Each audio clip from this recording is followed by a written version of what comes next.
100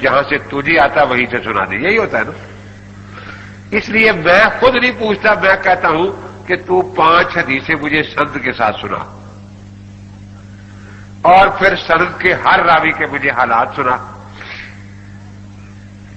کہتا جی نہیں میں وہ اہل حدیث نہیں ہوں، میں وہ اہل حدیث نہیں ہوں، میں وہ اہل حدیث نہیں ہوں۔ اچھا اس کا مطلب تو دوسرا اہل حدیث، دوسرے کون ہوتے ہیں؟ میں نے کہا وہ بیچارے اہل حدیث بنتے ہیں حنفیوں کے ہاں حلال جانور جو ہے اس میں بھی 7 چیزیں حرام ہوتی ہیں، ان کو ان حرام چیزوں کے کھانے کا شوق ہوتا ہے، اس لیے وہ اہل حدیث بن جاتے ہیں کہ چلو وہ حرام چیزیں کھایا کریں گے۔ اس لیے میں نے کہا معلوم ہوتا کہ آپ وہی اہل حدیث ہیں۔ اب وہ حرام چیزیں جو کھاتے ہیں حنفی تو نہیں کھاتے، وہ آپ طلباء بیٹھے آپ کو ساتھوں یاد ہے وہ، تو بہرحال میں نے کہا اس سے 2 نشانیاں ان کی ہوتی، دور سے پہچان ہوتی کہ یہ اہل حدیث وہ ہے جو اہل حدیث مانا محدث سے پہچان تو سند یاد ہو، راوی یاد ہو۔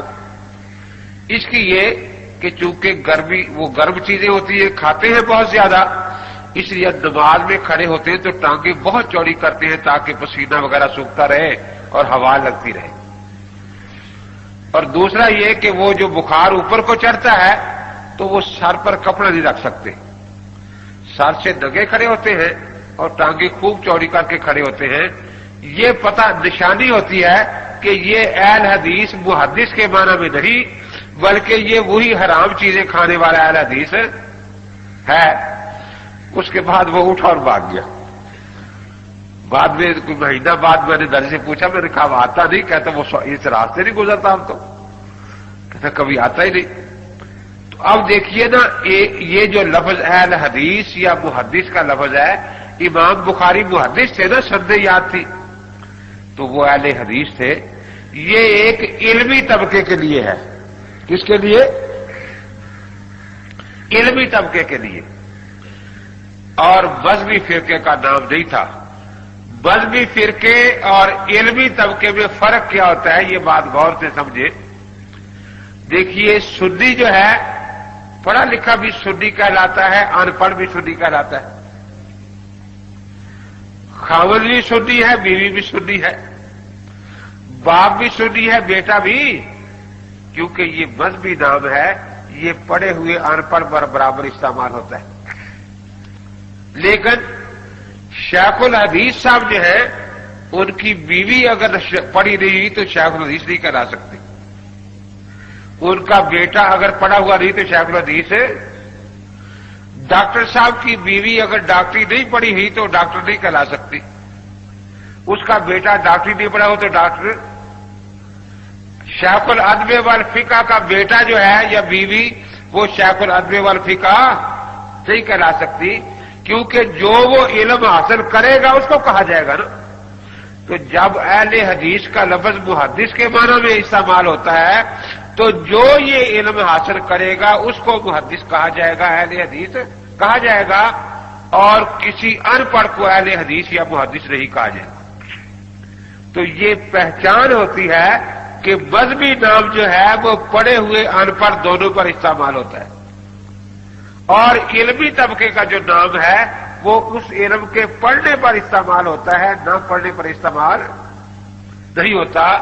اس لیے میں نے پیر جھنڈے سے یہ چیلنج کیا تھا پیر جھنڈے کو کہ انگریز کے دور سے پہلے آپ پوری اسلامی کتابوں میں سے ایک آدمی کا نام دکھا دیں جس نے حدیث پڑھی نہیں، سندیں نہیں جانتا، ان پڑھ ہے لیکن اس کو اہل حدیث کہا گیا، تو پھر پتہ چلے گا کہ اہل حدیث کسی مذہبی فرقے کا نام تھا۔ میں نے کہا میں 1,00,000 روپیہ فی نام انعام دوں گا کہ انگریز سے پہلے یہ ہو کہ کسی ان پڑھ کو اہل حدیث کہا گیا ہو، لیکن یہ قیامت تک نہیں دکھا سکتے۔ تو اس لیے جیسے اہل قرآن کہتے تھے حافظ کو، آج تو حافظ کا معنی بھی بدل گیا ہے۔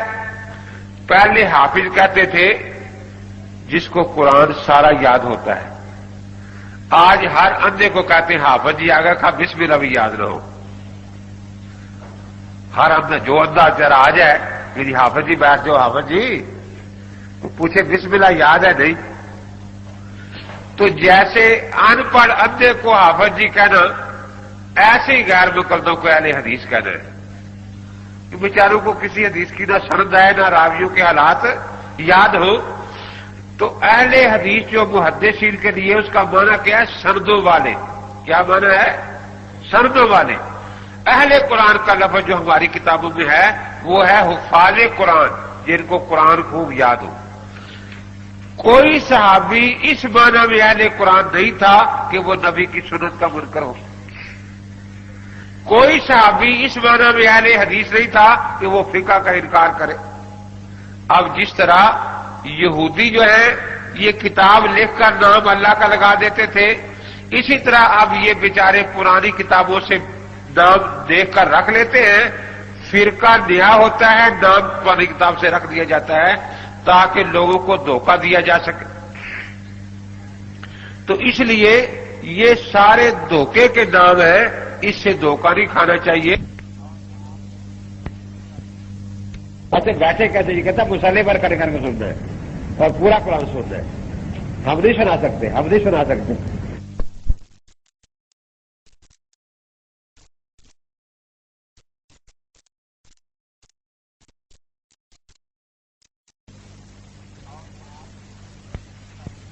اور آپ نے وہ نام چھوڑا نہیں، وہی نام رکھا ہوا ہے نا. اللہ کے پاک پیغمبر نے ہمارا نام کیا رکھا تھا جب قرآن پاک میں یہ آیت نازل ہوئی یوم تبیض وجوہ وتسود وجوہ کہ قیامت کے میدان میں کچھ لوگ ہوں گے جن کے چہرے روشن ہوں گے 14ویں رات کے چاند کی طرح، اور کچھ لوگ ہوں گے جن کے چہرے سیاہ ہوں گے. تفسیر در منصور میں اسی آیت کے نیچے حضرت ابو سعید خدری رضی اللہ تعالیٰ عنہ اور حضرت عبداللہ بن عمر رضی اللہ تعالیٰ عنہ سے حدیث پاک ہے کہ صحابہ نے حضرت پاک سے پوچھا کہ حضرت جن کے چہرے میدان قیامت میں روشن ہوں گے ان کا نام کیا ہے؟ فرمایا اہل سنت والجماعت. کیا نام بتایا؟ حضرت عبداللہ بن عباس رضی اللہ تعالیٰ سے بھی تفسیر ابن کثیر میں یہی مذکور ہے کہ جن کے چہرے روشن ہوں گے ان کا نام اہل سنت والجماعت ہے. سیدنا علی کرم اللہ تعالیٰ عنہ کے خطبات جو کنز الاموال میں ہیں اس میں بھی وہ فرماتے ہیں کہ ہم حضرت پاک کے زمانے میں اہل سنت کہلاتے تھے. اور سیدنا امام حسین رضی اللہ تعالیٰ عنہ نے میدان کربلا میں جو آخری خطبہ ارشاد فرمایا وہ تفسیر تاریخ کامل ابن اسیر میں ہے. آپ فرماتے ہیں کہ میں نے اپنے کانوں سے اپنے نانا پاک حضرت محمد الرسول اللہ صلی اللہ علیہ وسلم سے سنا. آپ فرما رہے تھے حسن اور حسین دونوں بھائی جنت کے نوجوانوں کے سردار ہیں. اور میں نے یہ بھی سنا حضرت فرما رہے تھے حسن اور حسین دونوں بھائی جنت کے پھول ہیں. اور یہ بھی فرما رہے تھے حسن اور حسین دونوں بھائی اہل سنت والجماعت کی آنکھوں کی ٹھنڈک ہے. تو معلوم ہوا کہ اہل سنت نام جناب نبی اقدس صلی اللہ تعالی علیہ وسلم کا رکھا ہوا ہے. اب یہ بیچارے اس نام یہ ان کو نام پسند نہیں آیا، انہوں نے ملکہ وکٹوریہ سے اہل حدیث نام رکھوا لیا. ملکہ وکٹوریہ اس کو درخواست دی کہ ہمارا نام اہل حدیث رکھ دیا جائے. اب سوچنے کی بات ہے نام رکھنا آسان ہے یا نام کے مطابق کام کرنا؟ اللہ نے آپ کو بیٹا دیا، آپ نے نام رکھا محمد عمر. کس خاص سے؟ کہ یہ حضرت محمد الرسول اللہ صلی اللہ علیہ وسلم کی تابع داری اسی جوش اور جذبے سے کرے جس طرح حضرت عمر کرتے تھے. اب فرقے کو اللہ کے نبی پاک کا رکھا ہوا نام ہی پسند نہیں آیا، تو اگر وہ کہے کہ ہم نبی والے کام کرتے ہیں تو ہم ان کی یہ بات ماننے کے لیے تیار نہیں ہیں. اب ہم بھی ان سے کہتے ہیں کہ کیا آپ کوئی حدیث پیش کر سکتے ہیں کہ حضرت پاک نے فرمایا ہو کہ جو فقہ کا انکار کرے اس کو اہل حدیث کہنا، اور یہ فرقہ اہل حدیث جنت میں جائے گا، یہ کہیں بھی اللہ کے نبی پاک کا ارشاد نہیں ہے۔